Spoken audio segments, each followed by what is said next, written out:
Shut up and sit down.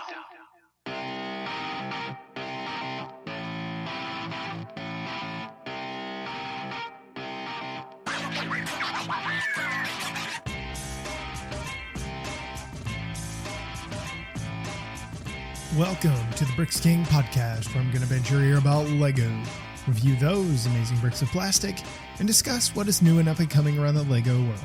I'm your Minifigure host, Matt. Let's build on it. Welcome in, all you cool people, you earthlings, and I guess if we talked about it before, maybe you aliens that are not here on Earth. Obviously, you are an alien. Anyway. We're here to talk about Star Wars. Imagine that.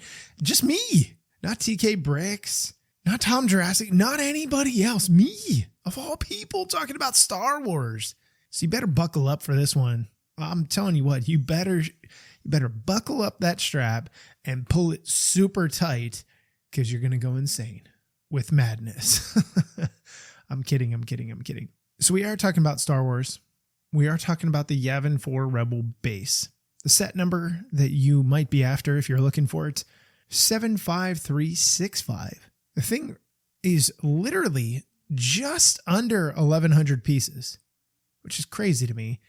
Retails for a heavy 170 bucks, 170 euros and 150 British pounds.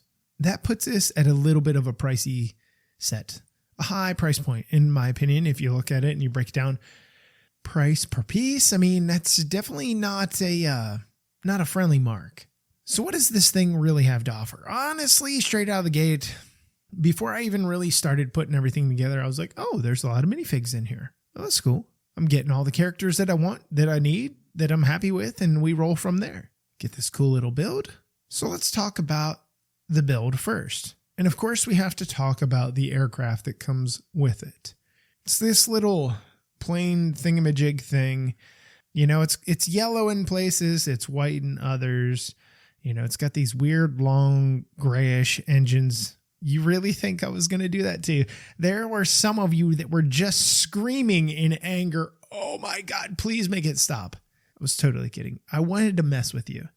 I wanted you to feel this sense of anger and frustration and pain, internal pain, from the fact that I am not a Star Wars nerd.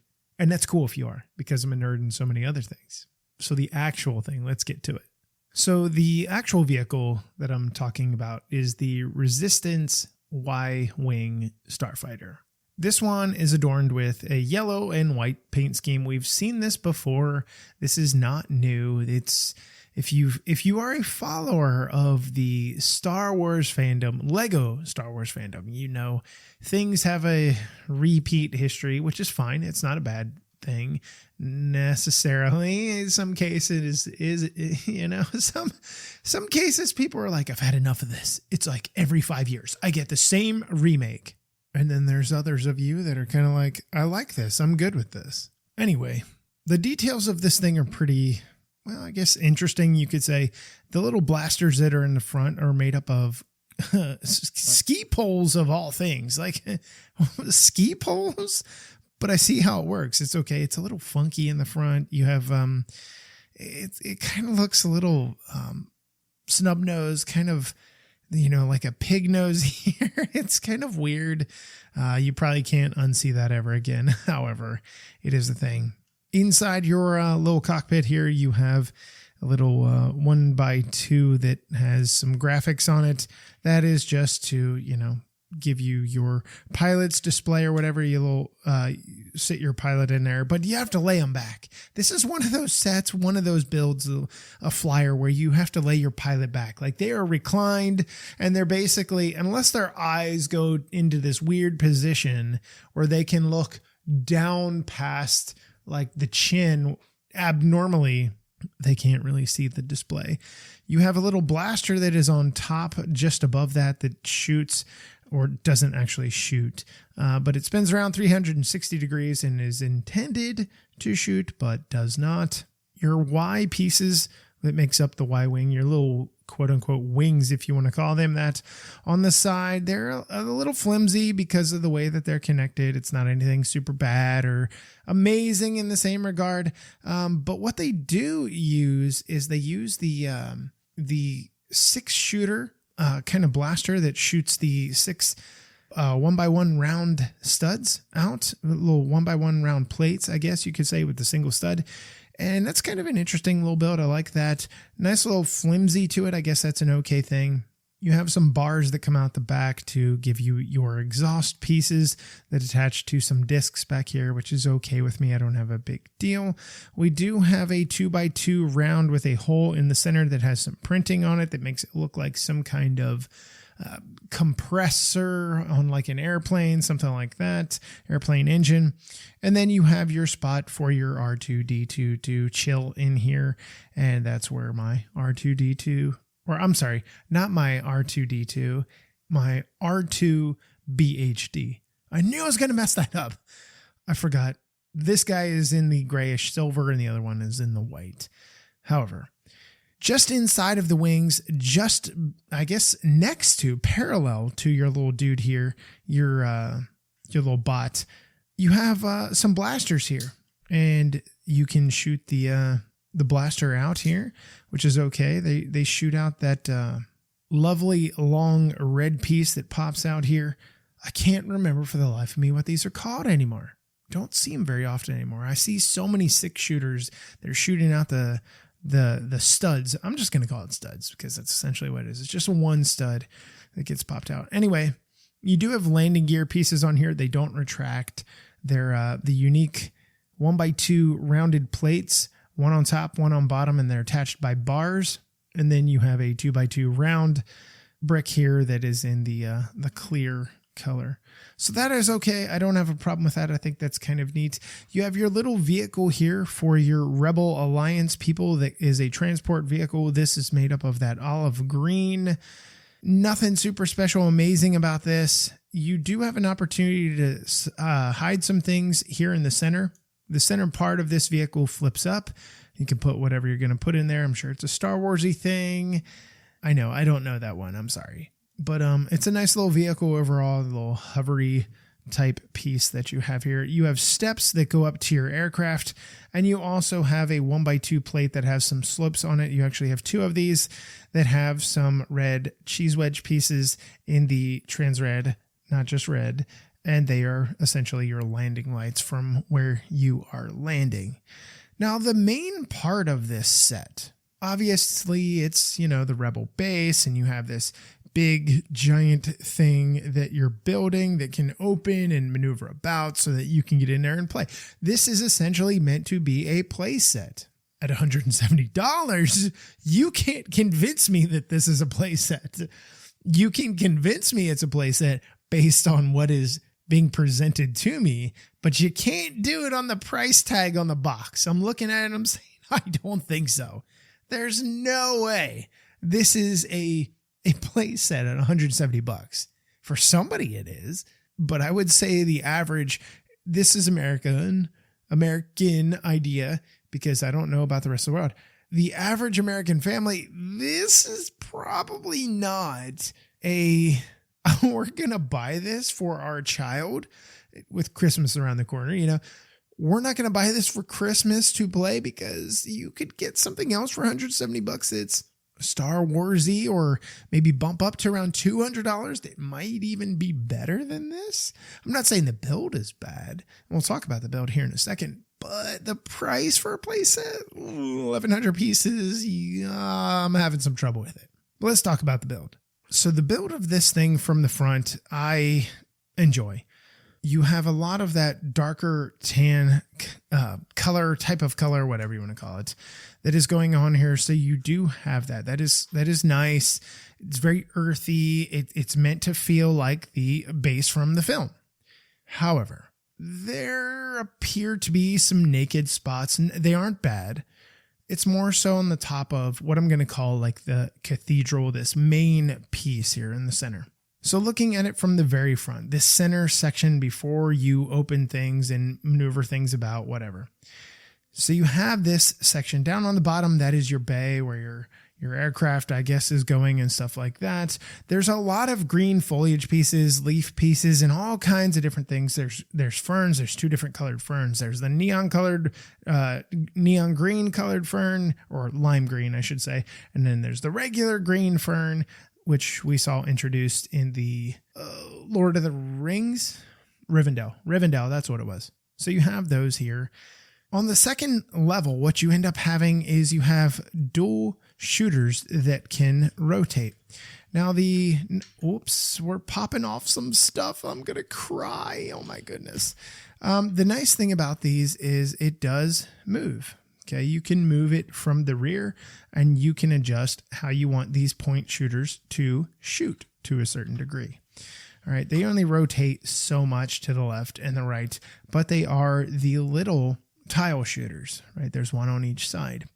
As you move to the next section, I guess you could call it the third level. It's very, very, very tall. So it's kind of like a third level / fourth level because of what you have on the top. I got to say, this was an interesting build in the way that everything was connected.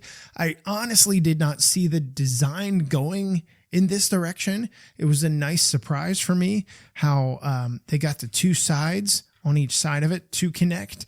And it doesn't connect to the front of it, but everything is locked into the, into its resting position. Is that what you want to call it? Into its final position, its death position. No, I'm kidding. Everything is locked into place and cannot move. But you have this unique position in the back that we'll talk about here in a moment that I completely did not see coming whatsoever. But the very top of this thing is clipped into place, if you want to call it the roof, clipped into place. That is nice. So going to the left here, we're going to the left of the left shooter, not the actual shooter. That sounds really archaic, maybe bad here in the United States. The section on the very bottom, we're back to the first floor here. The section with all the ferns and the leaves and the land pieces open up. And you get some access to the bottom level here. Not a whole lot going on there, just some tileage and stuff like that. Nothing over animated, special, amazing. You do have a cabinet in here that does have a piece that's in here. I'm not quite sure what that is. It's a 1x1 round tile with some print on it. So that is down there. If we move to the second level of that, you do have a ladder on the back side of this on the left and right section, but on the left section, looking at it from the front, you have your ladder that comes up. You have an area here that has your little spinny disc that's in the middle. It has some kind of trajectory that is going on. I do like that. It is printed. It's really nicely printed, actually, so I'm impressed by that. You do have a swinging part that comes out from the next section, or I should say the next section, from the second story, and it swings out as well. You have a sticker here that has a communications panel on it. Not anything super awesome, incredible, but it is there. If we go from the right side, which is what we're going to do next, because we're going to save the center for last because it's obviously the tallest and seems to be the most sought after.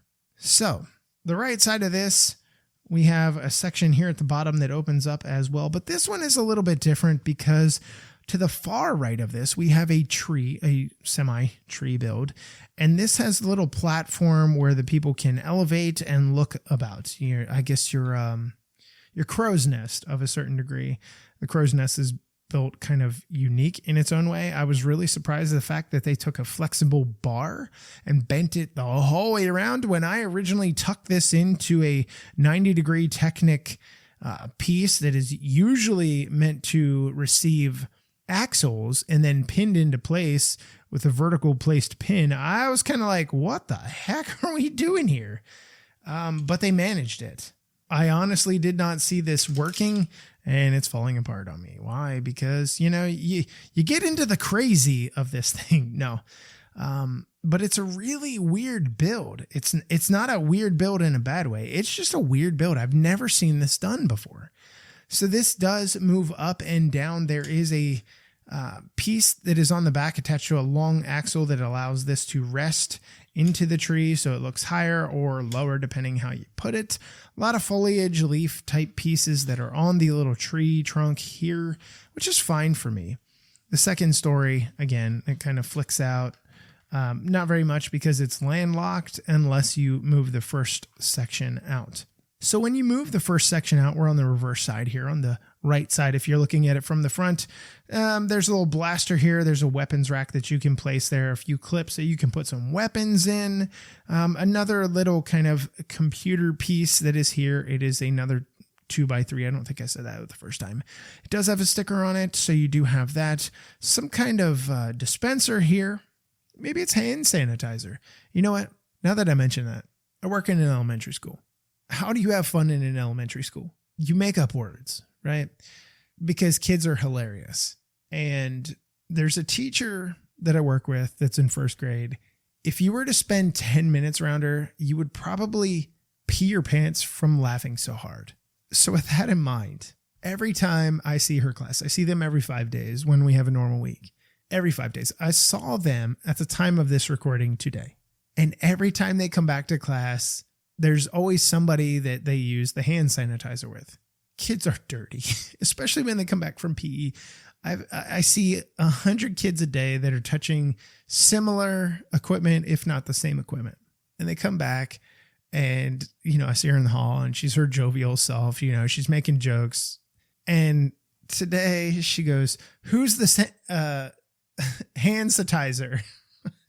Not hand sanitizer. Because for some first graders have a very difficult time of saying sanitizer.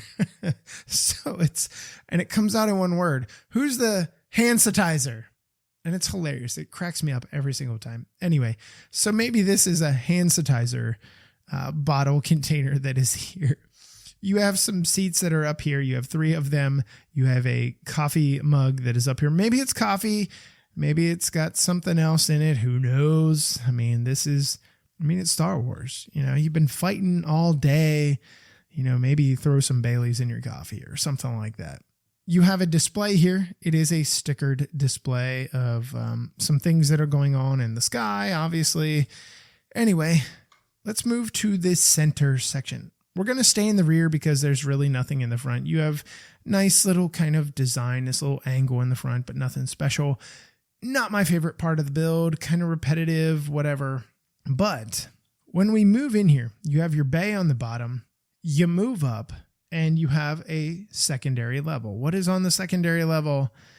That is your point shooter piece to be able to control. If you move up to the third level, what is here? There's literally nothing here. Nothing. There's nothing here. You could pop out the center if you wanted, but it would really not be worth it. Maybe that is your lookout, something like that. Then you move up to the final level. Should we call it the 4th level? And this is where your satellite dish, you can rest it in there or you could pop it out. It is literally held into place by 2 pieces that are on each side. I say 2 pieces and I popped a piece off. The way the sides are done, they're 2x2 plates that have this weird connection point to make it a hinge on a 1x2 modified brick where it can receive that hinge.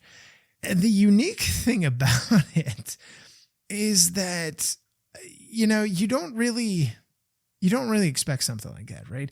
You kind of look at it and you're like, well, what are we building? Why are we building? What is this? How does this work? And it just works perfectly. And the reason they did that is because you attach a tiny little plate. Oh, you know what? I lied. This isn't the hinge piece. This is the 2x4 plate, really skinny plate with open holes. And on the 90-degree side of it, okay, has a 1x2 plate. Obviously, this is a molded piece. And those are inverted here. And they act as a resting platform for your satellite. Your dish, I guess. Not your actual satellite. Oh, God, I hate putting this thing in. So that just sits there. You could leave it in there. Maybe it's your radar. Maybe it's something else. You just put it in there. Things are done. Bing, bango, bongo. And you're finished. I like the way it's done, honestly. I like the ability that if you so choose to take it out, you 100% could take it out. So let's talk about some minifigs. There's a lot of minifigs. Like I said, this is essentially a minifig pack, builder pack, if you could say. Other Star Wars fans may say, no, it's not that good. You know, it could be much better. Okay. So what do you get? You get a Luke Skywalker here, a young Luke Skywalker, by the way, not the old guy. He has two faces. Faces are pretty much similar. Comes with the lightsaber, the blue lightsaber here. He has his medal as well, and they have that spring yellow for his shirt. I love the spring yellow. Love it. Then we move on to Han Solo. He comes with a medal as well. Two faces. He's got an angry face, and he's got a smiley face, semi-smiley face. He comes with a blaster, and he's doing his whole thing. I like the printing on that. I thought his was okay. You have Leia. Leia comes with a blaster, a little bit of a different color, a little bit longer. She comes with a dress bottom piece for her, not her torso, her legs. Her hair, I think it's okay. I don't think it's bad. It's perfect for what the film is. She has a smirk on one side and an open mouth on the other side. I can't tell whether she's smiling or angry.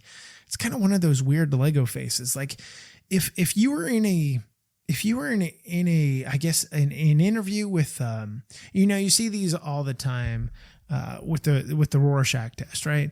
And you have all these images and stuff like that.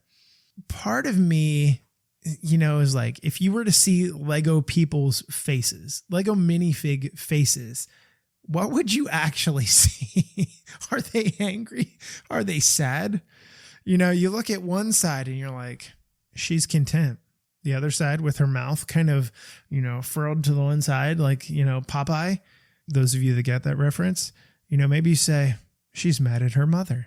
It's kind of one of those weird things with Lego minifig faces. Sometimes the expressions you really honestly can't tell.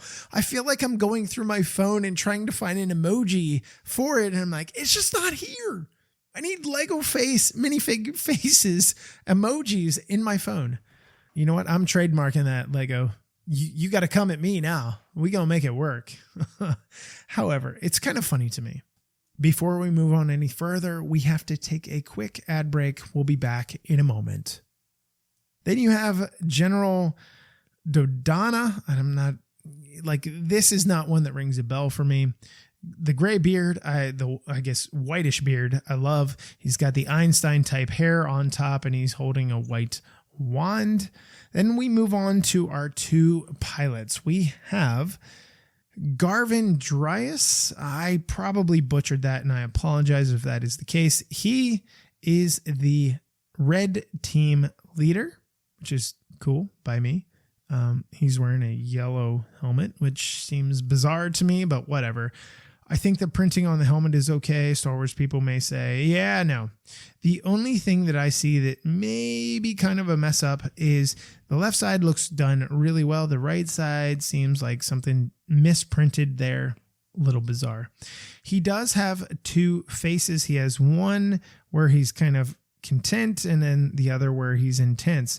The problem I have with this printing is you can see his chin strap on the back of his helmet. It shows through. Not a fan of that. He comes with a blaster as well in a standard garb that they wear. Then we move on to John Vander. He is the gold leader with the white helmet. Again, please, Star Wars people, make sense of this for me. I implore you to reach out to me and help me, especially you, Tim. TK Bricks, get in here. Anyway, helmet, white, similar idea of a design where you have the center printed and the sides. It's not meant to be the same at all. I'm just saying a similar idea as far as print goes on the helmet. And you have the same problem with the chin strap hanging out on the other side. Comes with a blaster as well. Chewbacca is Chewbacca. I don't really have much to say about Chewbacca. It's pretty simple. He's, head / part of a torso all combined. He's got his little crossbow blaster. Y'all don't realize how many times I practiced that pre-show. And I'm going to leave it as it is because I'm human and humans make mistakes. CP30. Love this guy. Love the head. It's not a minifig head. Well, obviously it's on a minifig, so it's a minifig head. But I love this head so much. There's just something about it. This is a minifig that I shall cherish forever and ever and ever. Then we have R2-D2. R2-D2 is kind of standard. We've seen this so many times at this point in time, and it is R2-D2. It is not the other one, R2-BHD, which we already talked about. You have your Rebel Fleet Trooper. I like the helmet here. I like the shield that is on the helmet, and I'm gonna mention that here in a moment. He's got two faces. He's got this weird kind of binocular scanner thing that he's got holding on, and he's got a spear. I think I've mentioned this before. I swear I've mentioned this before. When I was a kid, I was such a American football fan. Didn't know much about soccer, which is actual football in Europe. Didn't know much about it. Played it in kindergarten. That was it. But I grew up in a house where football was football. You know, it was a big deal. And at some point, I accumulated enough minifigs to create a team, multiple teams. And what I did is I created teams and I played 6 versus 6. And I swear I've said this before. And I used to play at the top of our stairs. We had a split level because you had a basement and you had an upstairs. I guess it's called a split level. And at the top of the stairs, you know, everybody hated me. I'm blocking your, you know, transit abilities, moving from point A to point B. And I had 6 guys on one side, 6 guys on the other. All right. So this was years and years. This was like, I think maybe when I was 12. I know some of you are like, wait, what? Yeah. When kids were kids and they weren't inundated by technology, there was no technology. We had a 13-inch non-color TV. Was it non-color? Maybe it had color for years. And I remember watching football games on it. And, you know, as a younger kid, you have eyes like, you know, an eagle, and you could see every single thing in whatever horrible pixelation it was. It was absolutely horrible in today's standards. Anyway, so I had some of my guys, my team that I had 3 teams. So I had 18 minifigs that I used. And the team that I liked, I created names for them. And my team got to wear helmets. Everybody else did not. It was just our team. So the other ones had brain injuries the rest of their life. They were dead on the field. They took one hit and they were in the hospital for the rest of their life. That's mean. I shouldn't say that because people struggle with that kind of stuff. If you've had a concussion, you know. I've been there multiple times. It's not fun. However, I don't mean to make light of serious brain injuries. Anyway, so my guys had helmets, and the guys that I thought, you know, were cooler had a certain shield on their helmet, right? Just the regular standard helmet. And, you know, it has the 2 little clips on the side, the little holes on the side to be able to clip in your shield. Some of my guys, like my offensive linemen, didn't have a shield because I only had so many shields, right? I only had so many guys that I could have a shield. So my offensive linemen didn't have one. They were meant to have this weird kind of looking face mask from the bottom end of the helmet, right around what would be a minifig's mouth. And, you know, my quarterback would have one. It would be like one of the trans colors. It was like a trans neon green, or it'd be like a trans red. I don't know if there was like a trans blue back then, like a darker blue. I'm trying to think. I think there was. I don't know what set it would have come in. I would have to go back and look. And then I had the black ones, the opaque black, right? It just looks sick.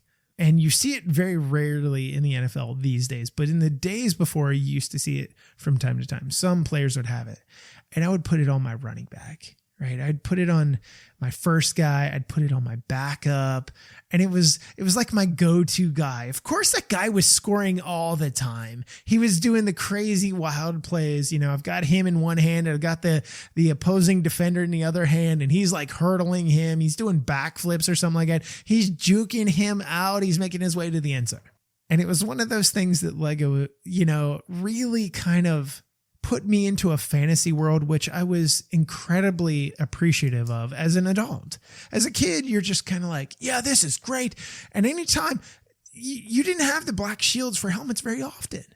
They were only around on certain minifigs in certain sets and stuff like that. And then if you were lucky enough to get a helmet that actually had printing on it, I had one, it was a blue, Was it blue or was it red? I think it was a blue helmet with silver printing on it.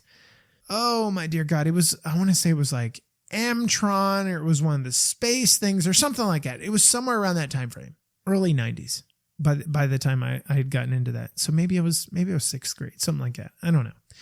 Regardless, always had the black shield for the guy that I was like, yeah, he's a badass. Like he is incredible looking. Like this guy is going to throw some hate, do some damage. Anyway, so when I saw the shield that is on this rebel trooper, I immediately was transported back to a spot in my childhood, and I was like, oh my God. And, I have some of those minifigs now. I don't have all of them. I'm sure they disappeared over the years. And I pulled one of them out, and I ordered, because as an adult fan, you go back and you collect some things that you loved before, right? That if you are able to. And I went back and, went on Bricklink, and one of the helmets that I loved using, I bought like 10, 12, 15 of them, something like that. Maybe even more than that, so I could have them, and I could put black shields on some, and I could put the trans kind of neon green on there, and I could do the red trans color on it, because it gave me joy. And that's what Lego is supposed to do, right? That's ultimately what it's supposed to do. And I know that was a long walk down a certain road, but I walked that road because that's where it went in my head when I saw this piece. It's a weird helmet for your Rebel Trooper, but the black shield sent me down that road of nostalgia, and I absolutely loved it. It was great. So Lego, thank you so much for that. Thank you for giving me memories of my childhood that were pleasant and awesome and wonderful and amazing. That was really cool. And your last guy that you have is of the Rebel Crew, not Rebel Q. I realized after having the black shield on a minifig like the last one and not having it on this one, it looks like a bonnet of some kind. Like I'm seeing Handmaid's Tale here. If you don't know what that is, you should watch it. If you know what it is and you're younger, I apologize. You should not know what it is. Anyway, so that's kind of weird looking, but I like it. You have dual faces here. She looks pretty good. Smiling, not smiling. And she comes with a wrench so that they can ride their little vehicle that we talked about earlier. So where do we score this thing? How do we score this thing? It's a play set. It's full of minifigs. It's chocked full of minifigs. You have pretty much everything that you want, and maybe even some minifigs you don't want. The build is okay.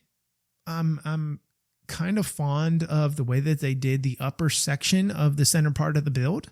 Nothing really wild and crazy around the rest of it. I'm okay with the point shooters and stuff like that. The defense point shooters, I'm okay with your Y-wing.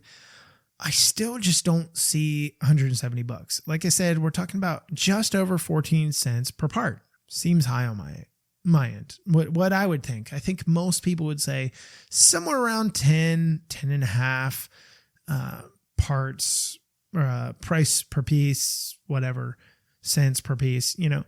That seems more realistic. This seems a little drastic. But I think the problem becomes you have some chunky pieces in the front when you're trying to build up the landscape.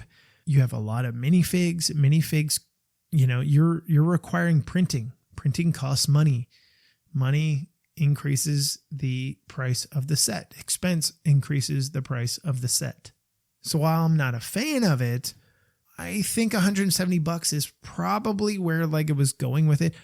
Honestly, I see this best at like $150 retail. If you could get it much cheaper on a sale, on a deeper discount, 30%, 40%, that seems to be the wheelhouse for me. Part of it feels like a city set, but you know how city sets go. City sets are super expensive these days. The price increase has been drastic. So I guess you have to look at both sides here. Is it worth it? If you're a Star Wars fan, of course, you're going to say it's worth it. If you're not, maybe you don't buy it. Maybe you're like, you know what, I'll pass. Maybe you're a Bricklink seller. Maybe you're an eBay seller and you're like, you know what, I'm gonna get it when it goes on sale, and I'm gonna take the minifigs and sell them out. Somebody's gonna buy them. Somebody will buy them. I don't know the exclusivity of some of these minifigs. I don't know if the Rebel Crew, I keep saying Clue, are unique or anything like that. I wonder. I don't know enough about that. Maybe they're exclusive. Maybe they are worth more. So there is that to be had. Maybe one of the bots, not R2D2 or C3PO. It's the other one. I think it was BHD. So I don't know. As a rating on this thing, it's a playset. I'd give it maybe an 8. I think 8 is generous. I don't see any major holes here. The price is definitely pushing it down for me. I'm giving it a generous 8 here. Some of the sections I'm not a big fan of, but it is a playset. You do have a lot of minifigs. I think you probably could have kept off 4, maybe even 5 minifigs and still been good. Maybe 4, and it's still been okay. But Lego's going to do what they're going to do. They're going to Lego. They're going to do what they're going to do. And, there's always potential in the future that, things change or whatnot. But, the design team is going by whatever principles are set forth from the higher aboves, whatever.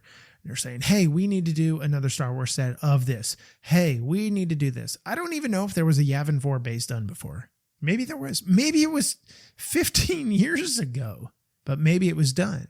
And the problem is, if you're a completionist, let's say you're a completionist of a certain film, maybe the original trilogy, right? Let's just say you are a completionist of the original trilogy. You are going to go and you are going to buy every single Lego set that is part of that. Whether you are a giant fan of it or not, you're buying it because it fills a niche.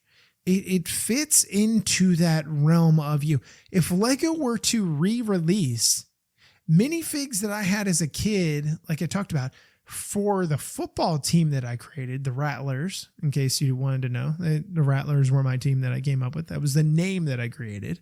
I would go buy those minifigs. I would pay heavy money to buy them. I would probably pay $20 a minifig for them. And I haven't looked on Bricklink. It's just not something I do very often. But that's where I would go. If it was a new, pristine minifig, I would pay $20 for one because it has a nostalgic value to me. Maybe something like this has a nostalgic value to somebody that was, appreciative and they grew up in that era. I think what was the first film in 1977? I'm pretty sure that's when the first one was, episode 4. You walk down that road and you're kind of like, I want this. I need this. I have to have this. And they enjoy it. They love it. They are truly engrossed in it. But just as a general person, I can't give it more than an 8. There's just not enough here. There's some nakedness on the front. I think they could have done more, maybe some plant things, maybe a little bit more detail. I would have rather had more detail than have this little carrier for the Rebel Crew and, some of the minifigs I would have rather not had. But then there are going to be people that say, you have to have the original crew. You have to have this. I get that. But maybe as a design team, what they could have done is say, you know what? We're going to give you some of the main characters, but we're going to put Chewbacca in this other set. Why would you do that? Why? Why would you do that? Because they know you're going to buy this and then you're going to buy that so you can get the other minifig. And I don't know enough about characters and specific tiny little details. Maybe there's a specific tiny little detail on Chewbacca's little sling belt that he's wearing across his shoulder. Maybe it's only so many silver pieces versus so many silver pieces from this.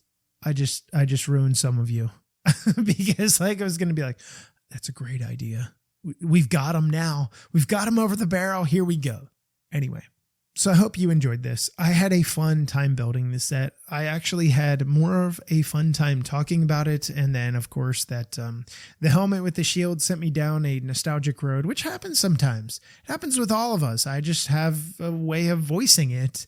And, my wife would probably be like, wow, you did a really good job of taking what was in your brain and putting it out through your mouth, because usually everybody gets D and A, B, and C happened in my head. And they're like, wait, what? What are you talking about? So you guys should feel special. So that'll wrap it up. Until we meet again, I'm your Minifigure ghost Matt. Let's belt on it.